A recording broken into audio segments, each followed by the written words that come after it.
एक दफा का जिक्र है कि एक गांव में शिव नाम का लड़का था। वो अपनी माँ और छोटी बहन के साथ रहता था। वो अपनी बकरियों को चराने बरपत के जंगल में जाया करता था। वहाँ एक हरा भरा पेड़ था। शिव उसकी छांव में बैठकर घंटों गाना गाया करता था। पंछियों के साथ उसकी दोस्ती सी हो गई थी, लेकिन वो अपनी भेड़ बकरियों का ख्याल भी रखता था।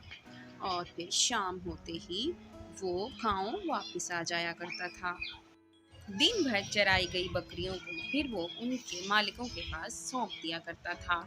इन भेड़ बकरियों को चराने के बदले उसे पैसे मिला करते थे।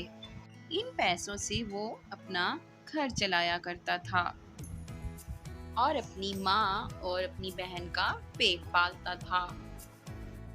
इस कमाई से वो घर की कुछ जरूरी चीजें ला पाता था।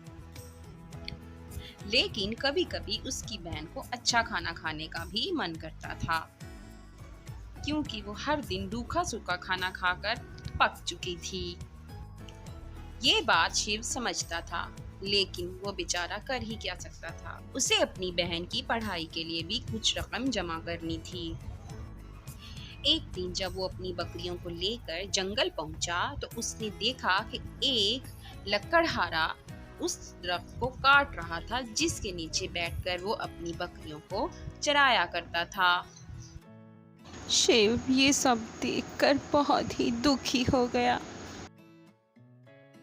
लेकिन उसने एक तरकीब लगाई।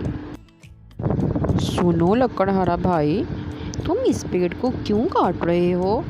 शायद आपको पता नहीं है कि इस पेड़ में बैठी चुड़ैल जो भी इसको काटेगा जाग उठेगी और फिर वो उसके लिए एक मुसीबत बन जाएगी।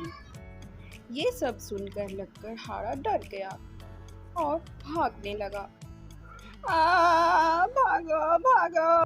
लकड़हारे के जाते ही वहाँ पेड़ की आत्मा एक बार जाग उठी और उसने खुश होकर कहा, तुमने मेरी जान बचाई है, इसलिए मैं तुमसे बहुत खुश हुआ।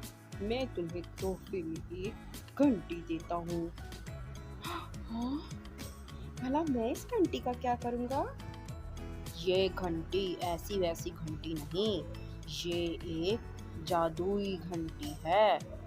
इससे तुम जो चाहे अपने खाने के लिए मंगवा सकते हो। हाँ?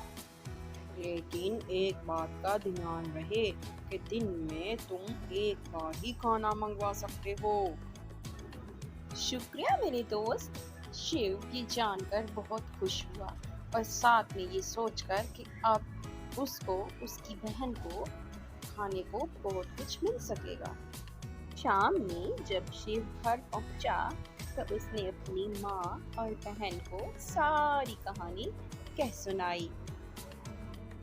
उसकी माँ और छोटी बहन ये बात सुनकर बहुत खुश हुए और फिर उन्होंने अपनी मर्जी का खाना मंगवाया और जो चाहिए था वो जी भर कर खाया और फिर वो